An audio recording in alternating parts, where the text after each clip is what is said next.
The great chamber filled with beings from across the galaxy. Council Chairman Velthar moved his crystal body to the center podium. His voice rang out in the universal language that all species understood. Today we meet for the quarterly session. All representatives must present their reports. The chamber was huge. Hundreds of different alien species sat in their assigned seats. Some had scales, others had fur. Some floated in the air while others stood on many legs. But today, something was wrong. The human section was empty. Velthar looked at the vacant seats where Ambassador Hyunwoo and Cultural Liaison So Young should have been sitting. He had never seen those seats empty before. Humans were always on time. They were boring that way. "Where are the human representatives?" Velthar asked his assistant. The assistant, a small gray being with large eyes, checked his data pad. "Sir, they were scheduled to arrive yesterday. We have received no message from them." Velthar felt annoyed. Humans were supposed to present new trade agreements today. The Talarian Syndicate was waiting for those papers.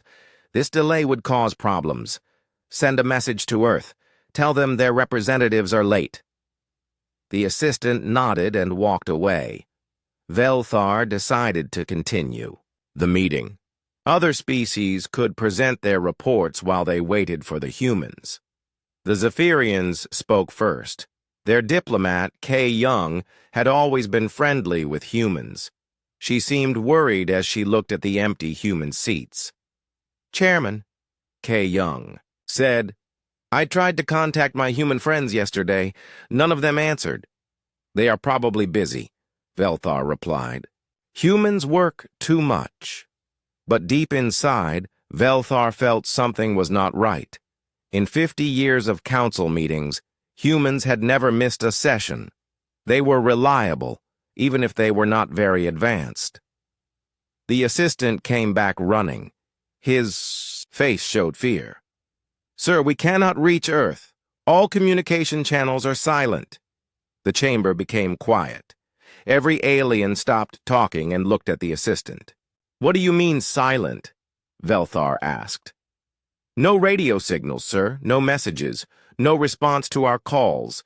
It is like no one is there." Kay Young stood up from her seat. "That is impossible. Earth has billions of humans. They cannot all be silent." Velthar felt worry growing in his crystal body. "Send emergency signals to all human colonies. Contact their military bases. Someone must answer." The assistant worked on his data pad with shaking hands. Minutes passed. The chamber stayed silent.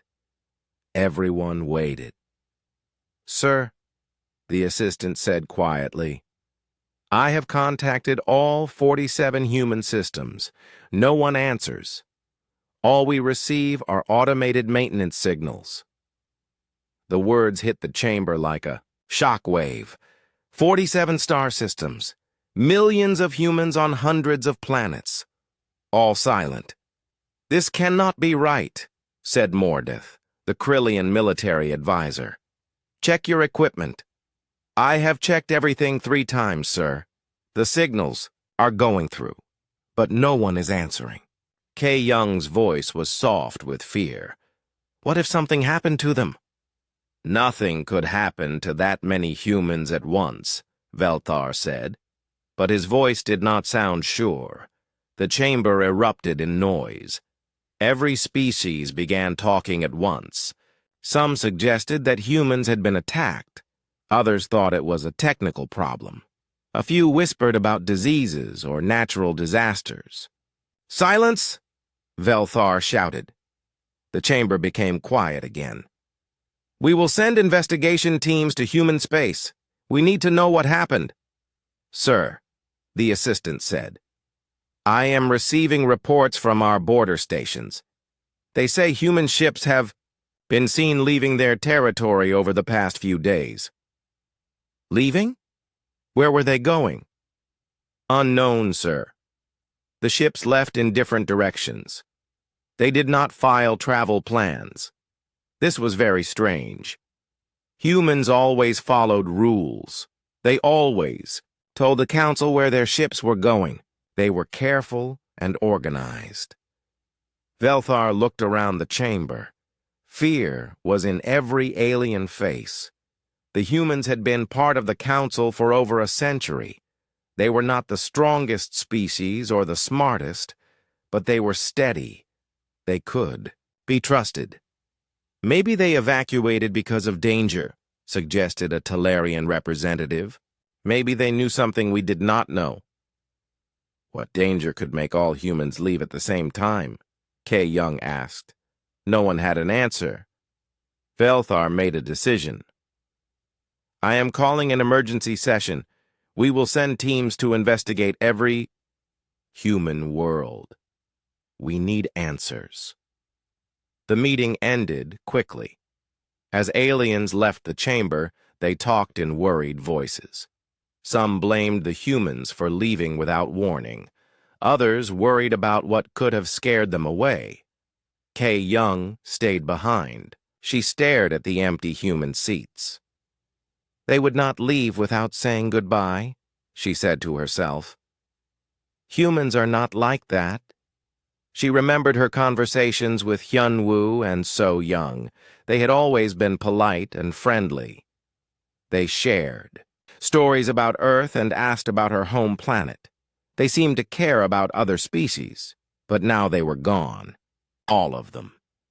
Everywhere. As Kay Young walked to her ship, she thought about something Hyun Woo had said last month. He had been looking at the stars through a window. Do you ever wonder if there is something beyond all this? He had asked. Beyond. What? Kay Young had replied. Beyond space. Beyond planets and ships and council meetings. Something more. Kay Young had laughed. You think too much, Hyun Woo. This is reality. This is all there is. But Hyun Woo had smiled strangely. Maybe. Or maybe we just cannot see it yet. Now those words seemed important. What had Hyun Woo meant? What could be beyond space itself? Kay Young reached her ship and looked back at the council building. The lights were still on, but it felt empty. Wrong. Like something important had been lost. She started her engines and flew toward her home system, but she could not stop thinking about the humans. Where had they gone? Why had they left without warning? And most importantly, what did they know that the rest of the galaxy did not?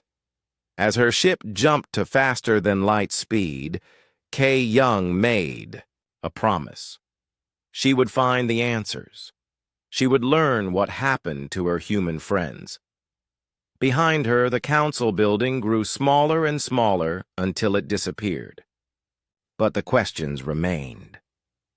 In empty human homes across 47 star systems, automated systems continued their work. Lights turned on and off. Air recyclers hummed. Gardens were watered by machines. But no human voices could be heard anywhere. The galaxy had become a lonelier place. 3 days after the emergency session, the investigation fleet arrived at Earth. Military Coordinator Velkan commanded the mission from his flagship. The massive ship carried scientists, soldiers, and experts from 12 different species. Dr. Shiwon stood on the observation deck, looking down at the blue and green planet below. She was a Korean xenoarchaeologist who had spent her life studying human culture. If anyone could understand what happened here, it would be her. The planet looks normal, said Scientific Advisor Mordeth. His forearms moved as he checked various instruments. Atmosphere is stable, no signs of war or disaster. But where are the humans? Velkan asked. Shiwon pressed her face closer to the window. Earth looked peaceful. She could see the lights of cities, the movement of clouds, even the Great Wall of China. But something felt wrong. "Take us down to Seoul," she said. "That was one of the biggest human cities." The shuttle landed in the center of Seoul. The team stepped out into a strange world. The city was perfect. Buildings stood tall and clean. Traffic lights changed colors. Electronic signs flashed advertisements in Korean letters. But no humans. "Walk the streets!" "This is impossible," whispered Velkan. "Cities do not run themselves." They walked through empty streets. Cars sat parked in neat rows. Some still had their engines running. Shop doors were open, but no one stood behind the counters. Shiwan led them to a large apartment building. They climbed to the 10th floor and entered an apartment. Everything was normal. Dishes sat in the sink. A television played the news in Korean. Clothes hung in the closet. "It looks like they just stepped out for a moment," Mordeth said. But Shiwan noticed something else. She walked to a desk and picked up a tablet computer. The screen was black. "This is strange," she said. "The tablet is not working." Mordeth scanned the device with his equipment. "The basic circuits are fine, but the main processor is missing." Missing? Not broken. Missing. Like someone carefully removed it. They searched more apartments and found the same thing everywhere. Basic items worked fine. Lights, water, simple machines. But anything with advanced technology was either broken or had important parts missing. The team spent days exploring the city. They found restaurants with fresh food still cooking in automated kitchens. They found libraries with books and paper documents intact. But every computer, every smartphone, every piece of advanced technology had been stripped of its most important components. "Someone took all the advanced technology," Velkan reported to the council. "But they left everything else untouched." "Who would do that?" came the reply from Chairman Velthar. "That is what we need to find out." Shiwan spent her time in the Korean National Library. She read through old books and documents looking for clues. Most human records were digital, and those were now useless. But some things were still written on paper. On the third day, she found something interesting. Carved into the wooden wall of an old temple, she discovered a poem written in ancient Korean characters. It was not painted or printed. Someone had carved it into the wood with careful hands. The poem spoke of a great journey and the time of answering. It mentioned stars beyond stars and paths that existed outside of space itself. The language was old and formal, like the poetry that Korean scholars wrote centuries ago. But this poem was fresh. The carving was new. Shiwan found more poems in other temples and traditional buildings across the city. All were carved in wood or stone. All spoke of departure and transformation. One poem mentioned preparing for the test and moving beyond the Watchers. "The humans knew this would happen," she told Velkan. "These poems were left as messages." Messages for who? For us. For anyone who came looking for them. Shiwan translated the poems for the investigation team. The words painted a picture of humans who were preparing for something important. They spoke of leaving behind the world of matter and ascending to greater understanding. "This sounds like religious nonsense," Mordeth said, but Shiwan shook her head. "Humans were not very religious. These poems are instructions, or maybe warnings." The team expanded their search to other human worlds. They found the same pattern. Everywhere, empty cities with working basic systems, advanced technology carefully removed, and always, hidden in traditional places, poems and messages in various human languages. On Mars, they found messages in English carved into the metal walls of underground tunnels. On Europa, Russian words were etched into ice formations. Every Human colony had left similar signs. They were coordinating, Velkan realized. This was not random. All humans everywhere were working together. The investigation team gathered in their ship to study what they had learned. The evidence pointed to careful planning over many years. The humans had systematically prepared for their departure. But how did they leave? Mordeth asked. We found no ships big enough to carry entire populations. Shiwan had been thinking about this question. She pulled up records of human technology reports from the past century. Most of it seemed simple compared to what other species could do, but there were gaps, areas where humans claimed they were still researching or making slow progress. What if they were lying? She said quietly.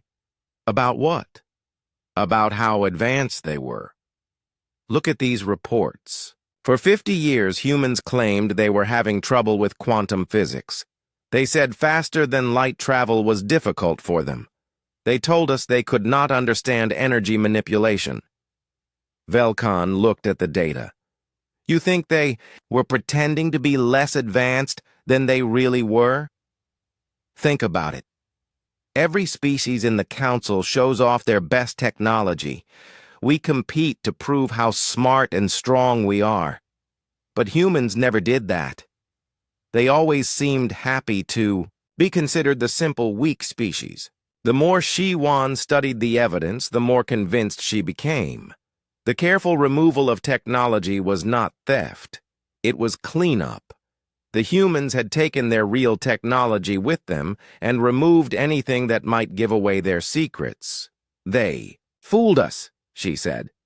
For over a century, they made us think they were primitive, but they were learning from us while hiding their own capabilities.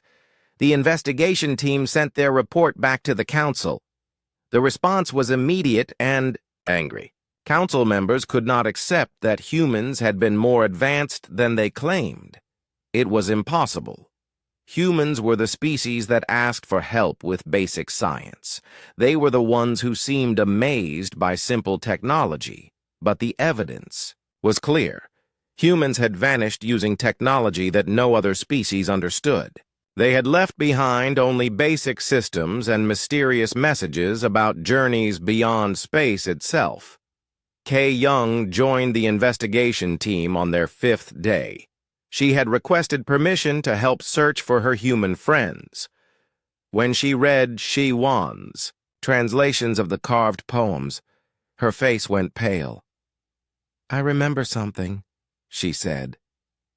Last month, Hyunwoo asked me a strange question.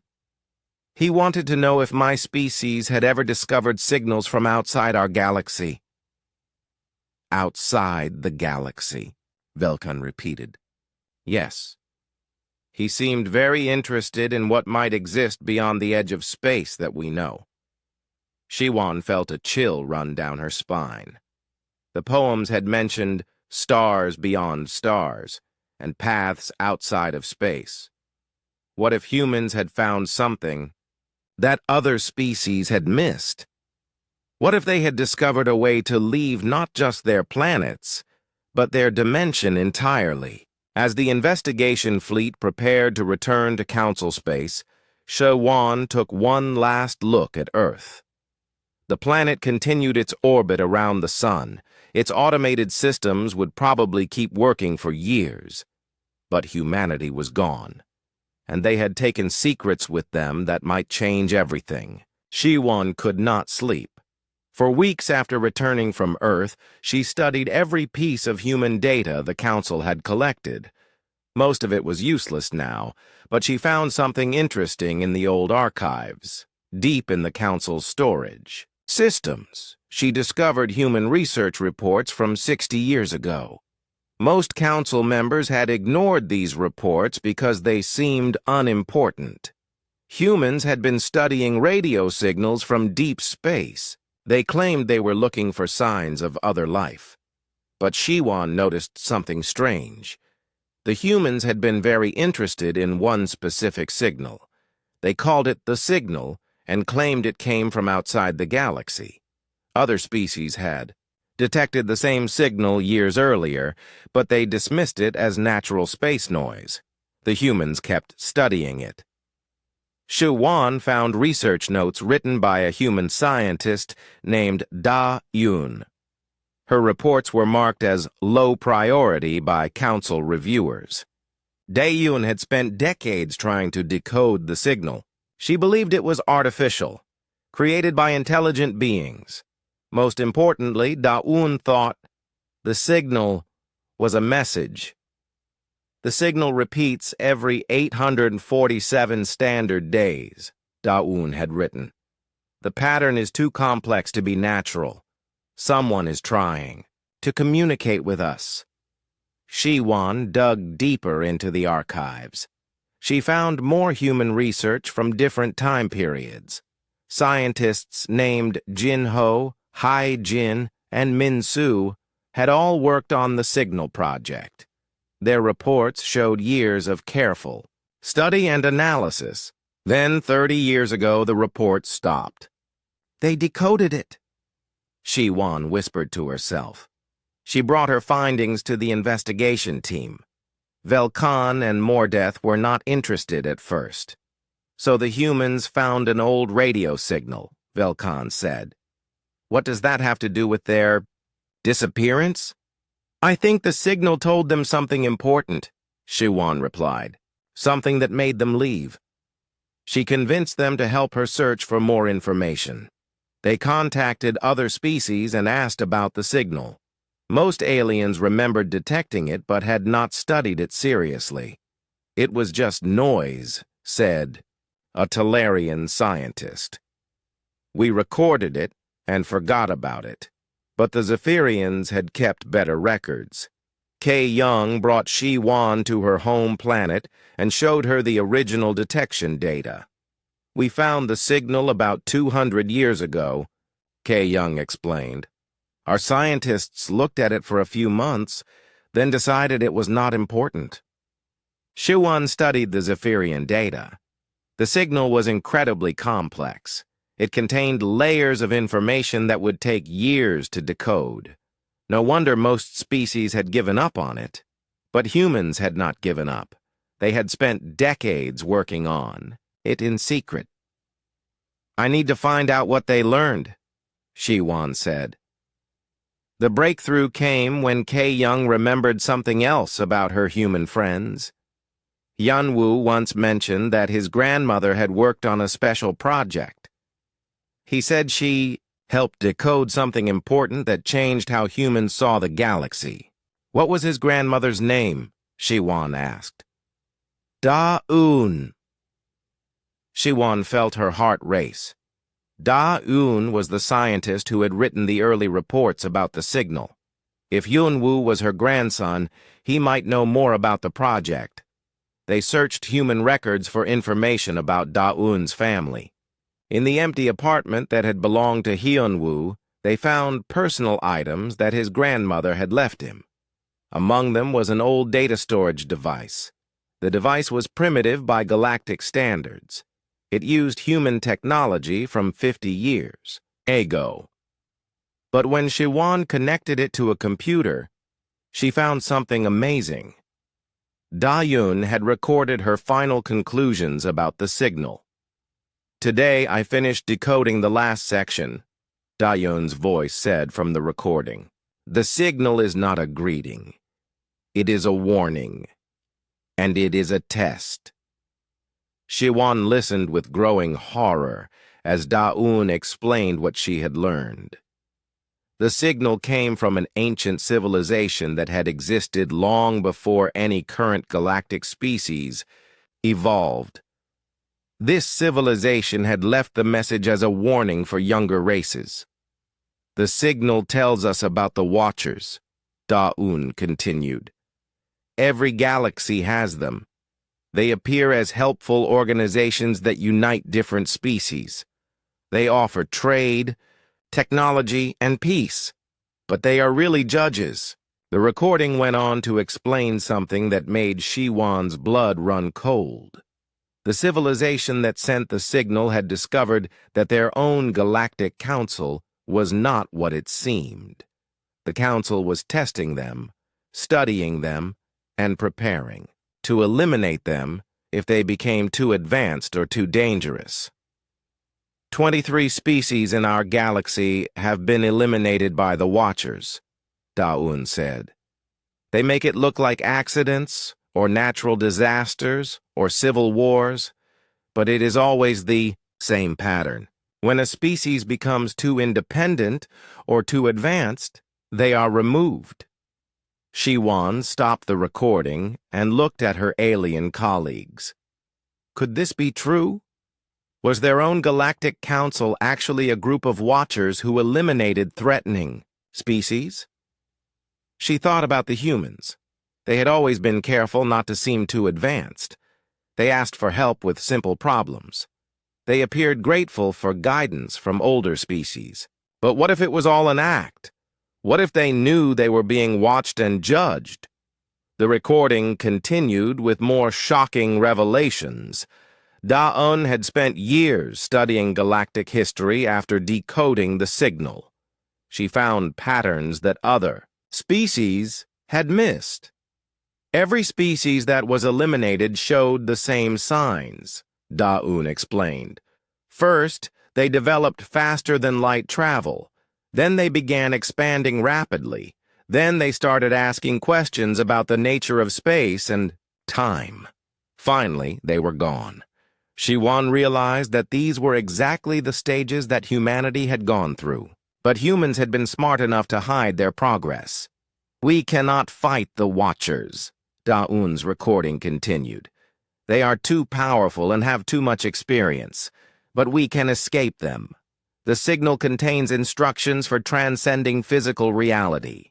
The ancient civilization learned how to exist beyond space and time itself.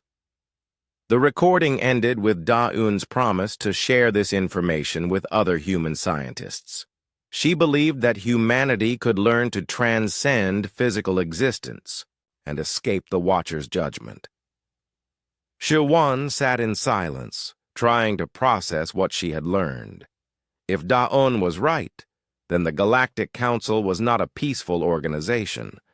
It was a testing ground where species were evaluated for survival, and humanity had failed the test by becoming too advanced and too independent. But instead of accepting elimination, they had found a way to escape entirely. K. Young was the first to speak. "Do you think this is true? Are we really Watchers?" Shiwan looked at her alien friend. K. Young seemed genuinely confused and worried. If the Zephyrians were Watchers, would K. Young know it? Or were some species being used without understanding their real purpose? "I think we need to find out," Shiwan said. She copied Daun's recording and prepared to bring it to the council. But first, she wanted to search for more evidence.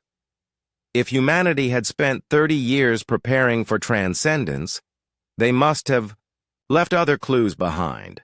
The search led them to hidden facilities on human worlds, places that had been disguised as research stations or mining operations. Inside these facilities, they found evidence of incredible technology, machines that could manipulate space and time, devices that seemed to bend reality itself. All of it had been carefully dismantled and removed. But the humans had left blueprints and notes behind, written in ancient Korean script that most aliens could not read. Shiwan translated the documents and felt her understanding of humanity completely change. These were not the primitive, helpful aliens that the Council knew. These were beings who had mastered forces that other species could not even imagine. They were preparing for transcendence, she told the investigation team. They learned how to exist beyond physical reality. But the most shocking discovery came in the final facility they searched. Jinho had left a detailed report about humanity's ultimate plan. "We cannot stay in this reality," Jinho had written. "The Watchers will eliminate us if we remain.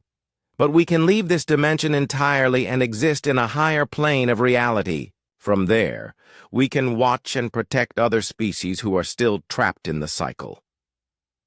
The report ended with a promise that made Shi-Wan's hands shake as she read it. We will return when the judgment begins. We will not let the Watchers continue their work unchallenged. Shi-Wan felt sick as she read through more of Jin-Ho's hidden reports. Each document revealed how much humanity had been hiding from the Council. They had not just decoded the signal, they had spent 50 years building technology that could break the laws of physics themselves. Look at this, she called to the investigation team. They gathered around as she translated another document. Research Director He Jin has completed the first successful consciousness transfer, she read aloud. Subject maintained full personality and memory while existing in digital form for 6 hours. We are ready to begin larger tests. More deaths. 4 arms trembled. Consciousness transfer? That is impossible. Minds cannot exist without bodies. But the evidence was right in front of them. Humanity had learned to separate consciousness from physical form. The documents described years of careful research and testing. They had started with simple animal minds, then moved to human volunteers. Quantum engineer Min-Su reports breakthrough. In dimensional manipulation, Shi-Wan continued reading, we can now create stable pocket universes that exist outside normal space-time. These universes can hold entire populations while requiring minimal energy to maintain. The team sat in stunned silence. Pocket universes. Consciousness transfer. Technology that could allow beings to exist beyond the physical world. No wonder the humans had vanished so completely. They were not just leaving their planets, Velkan said quietly. They were leaving reality itself. Shi-Wan found more reports. That painted an even more amazing picture. Da-Yun's research had been just the beginning. Once humanity learned about the Watchers, they had dedicated their entire civilization to finding an escape route. We cannot fight beings who have eliminated 23 other species, wrote Strategic Commander Jin-Ho. But we can evolve beyond their ability to control us. If we transcend physical existence, we become immune to their power. The reports showed how humanity had carefully planned their transcendence over decades. They had built hidden facilities on every human world. They had trained their entire population in consciousness transfer techniques. They had created technology that could move minds between digital storage and pocket universes. Most importantly, they had done all of this while pretending to be the simple, backward species that the Council believed them to be. Every trade agreement was a cover for technology research, Shi-Wan realized. Every cultural exchange let them study other species. They were learning from us while preparing to leave us behind. She found personal logs that showed how individual humans had felt about the deception. Many had struggled with lying to alien friends like K-Young, but they understood that their survival depended on hiding their true capabilities. I hate deceiving K-Young, Hyunwoo had written in his private diary. She is a good friend and deserves to know the truth. But if the Watchers suspect what we are doing, they will eliminate us before we can escape. I must continue the act until we are ready. K-Young wiped tears from her eyes as Shi-Wan translated these words. He did care about our friendship, but he could not tell me what was really happening. The investigation team spent days reading through humanity's hidden records. The scope of their deception was incredible. For over a century, every human in contact with aliens had been acting a part. They had made themselves seem weaker, simpler, and more dependent than they really were. But why? Mordeth asked. Why go to so much trouble to hide their advancement? The answer came in Da-Yun's final research notes. She had studied the 23. eliminated species in detail. Each one had made the same mistake. They had shown their true capabilities too early. The Watchers eliminate species that become threats, Yun had written. A species becomes a threat when it develops technology that could challenge the Watchers' control. This includes faster-than-light travel, energy manipulation, artificial intelligence, and especially consciousness transfer or dimensional manipulation. Humanity had developed all of these technologies, but they had hidden every breakthrough behind a mask of apparent incompetence. They studied us while we thought we were studying them, Velkan said.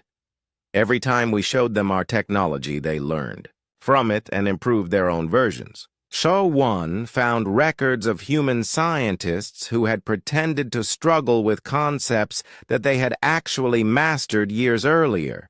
They would ask for help from alien experts, then use that information to refine their hidden research. It was the perfect intelligence operation, she said. They gained access to all Council technology while keeping their own development secret. But the humans had not just been preparing to escape, they had been preparing to help others escape as well. Minsu's engineering reports showed plans for sharing transcendence technology with other species.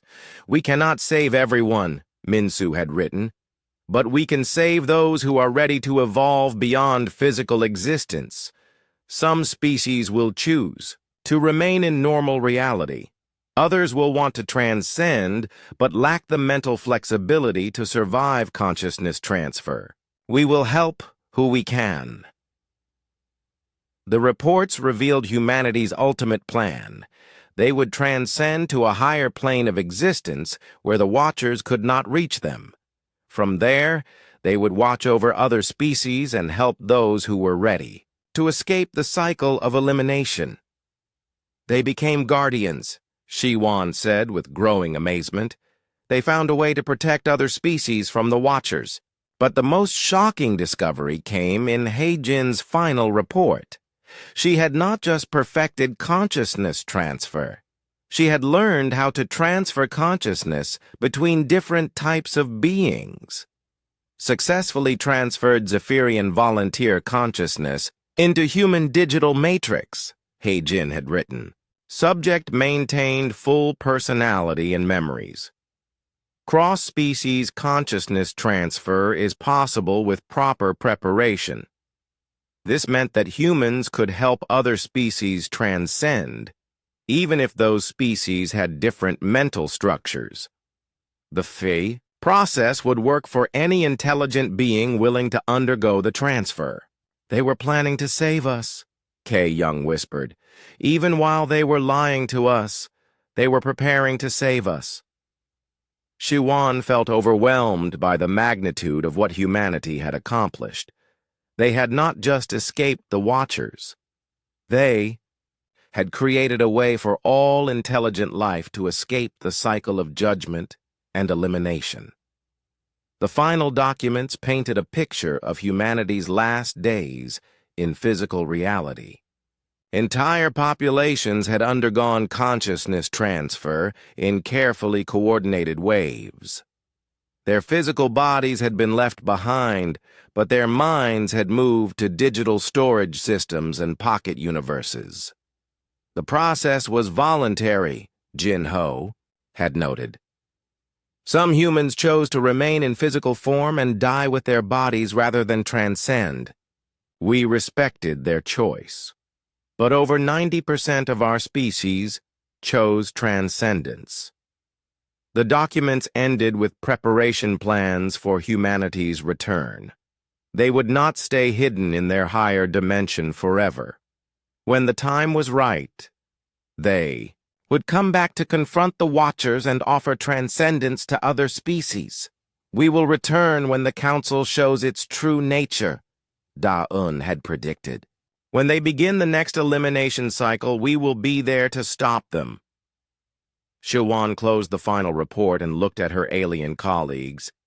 Everything they thought they knew about humanity had been wrong. These beings had been far more advanced than any council species. They had hidden their capabilities for over a century while preparing the greatest escape in galactic history. But if Da-Un was right about the Watchers, then the council was not what it seemed either. Some species might be innocent participants, like K. Young's people, but others might be active watchers, judging and eliminating threats. "We need to return to council space," Velkan said. "The council needs to know what we have learned." But Shiwan felt afraid. If the council really was controlled by watchers, then bringing this information back might be the most dangerous thing they could do. Still, they had to try. Other species deserved to know the truth about humanity's disappearance. And maybe, if they were lucky, the humans would keep their promise to return when the judgment began. The council chamber had never felt so cold and threatening. Shiwan stood before hundreds of alien representatives, holding the data she had discovered about humanity's true nature. Chairman Velthar sat in his crystal chair, waiting for her. "Report! Tell us what you found," Velthar commanded. Shiwan began her presentation carefully. She explained about the empty human worlds, the missing technology, and the hidden messages. As she spoke, she watched the faces of different species. Some looked genuinely surprised and worried. Others seemed nervous, as if they already knew more than they were saying. "The humans had advanced technology that they kept secret from us," she concluded. "They left because they believed the council was going to eliminate them." The chamber erupted in angry voices. Many species shouted that this was impossible. Humans were primitive. They needed help with basic science. How could they have hidden such advanced capabilities? But Chairman Velthar remained quiet. His crystal body glowed with a strange light that Shiwan had never seen before. "You claim that humans believed we would eliminate them," Velthar said slowly. "Why would they think such a thing?" Shiwan felt sweat on her forehead. This was the dangerous part. "They decoded a signal from outside the galaxy. The signal contained information about previous species that had been removed from galactic civilization." "Removed by whom?" Velthar asked. His voice was very quiet now. "By the council," Shiwan replied. "The signal suggested that councils like ours eliminate species that become too advanced or too independent." The chamber fell silent. Not the silence of surprise, but the silence of fear. Many species looked at each other with worried expressions. Others stared at Chairman Velthar and the other senior council members. "That is an interesting theory," Velthar said. "Do you have proof of these eliminations?" Shiwan pulled out copies of the human research. The humans studied galactic history and found patterns. 23 species that showed rapid advancement have disappeared over the past 2,000 years. "Species disappear for many reasons," said military coordinator Velkan, who had returned with the investigation team. "War, disease, natural disasters. But always the same pattern," Shiwan insisted. "Advanced technology, rapid expansion, then sudden disappearance. The humans believed it was not coincidence." As she spoke, Shiwan noticed something strange happening in the chamber. The air itself seemed to shimmer and bend. Some of the alien representatives looked confused, as if they were seeing something that should not be there. Then reality twisted. Hyun Woo and So Young materialized in the center of the chamber. But they were not the same beings who had served as human representatives. These figures glowed with soft light. They moved without touching the ground. When they spoke, their voices seemed to come from everywhere at once. "Hello, old friends," So Young said. Her voice was warm but carried power that made the chamber Walls vibrate. Panic swept through the alien representatives. Some tried to run for the exits. Others drew weapons, but they found that they could not move from their seats. "Please remain calm," Hyunwoo said. "We are not here to harm anyone. We have come to reveal the truth." Chairman Velthar's crystal body blazed with angry light. "You should not be here. You chose to leave our reality. You have no right to return." "We have every right," So Young replied. "We left to protect ourselves from your judgment, but we promised to return when that judgment threatened others." The two humans moved closer to the council leadership seats. As they did, more changes swept through the chamber. The walls became transparent, showing the vast space outside. Stars that had been invisible before now blazed with new colors. "Show them," Hyunwoo said to the air itself. Suddenly, every alien in the chamber could see things that had been hidden before.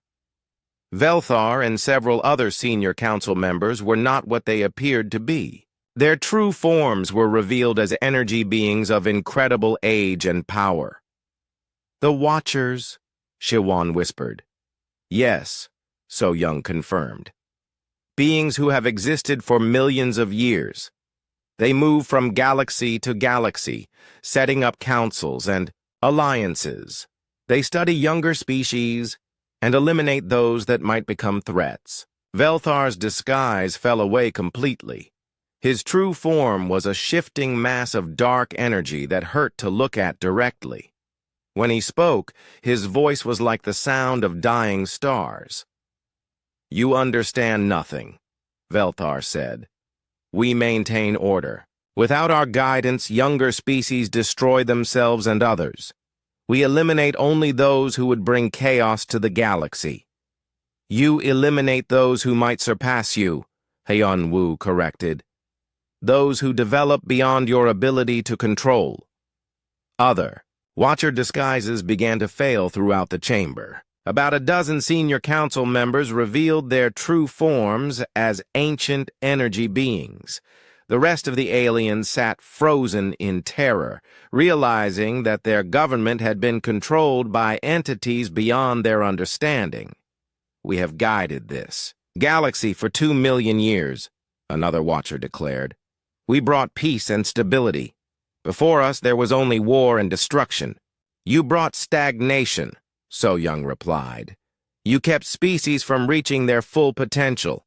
You eliminated any who might challenge your control." The chamber filled with images that the humans projected into everyone's minds. They showed the 23 species that had been eliminated, civilizations that had developed faster than light travel, artificial intelligence, or consciousness transfer technology. Each had been destroyed by manufactured conflicts, engineered plagues, or accidents that left no survivors. The Talarians were eliminated because they learned to manipulate time, Hyunwoo explained. The Zorvians were destroyed because they developed technology that could create new forms of life. The Cathari were eliminated because they started asking questions about the true nature of reality. K-Young found her voice. "What about my people? Are we going to be eliminated too?" So Young looked at her with sadness and kindness. "The Zephyrians are safe for now. You have not developed any technology that threatens the Watchers. But if you continue to advance, you will eventually face judgment. Unless you choose transcendence," Hyunwoo added. "We can teach you to exist beyond physical reality where the Watchers cannot reach you." The Watchers responded with fury. Dark energy lashed out from their forms, trying to destroy the human representatives. But the attacks passed through them harmlessly. "You cannot hurt us anymore," So Young said. "We exist in a higher dimension now. Your power only works on beings trapped in physical reality." "Then we will eliminate the species that remain," Velthar threatened. starting with those who have heard your lies. But Hyunwoo smiled. You cannot eliminate them all at once without revealing your true nature. And now that they know the truth, some will choose to transcend before you can act. The humans turned to address the terrified aliens in the chamber. We offer you a choice, So Young announced. You can remain in physical reality and accept the Watcher's control. You can fight them and probably be eliminated. Or you can choose transcendence. What does transcendence mean? Asked a Zephyrian representative. Your consciousness will be transferred to a higher plane of existence, Hyunwoo explained.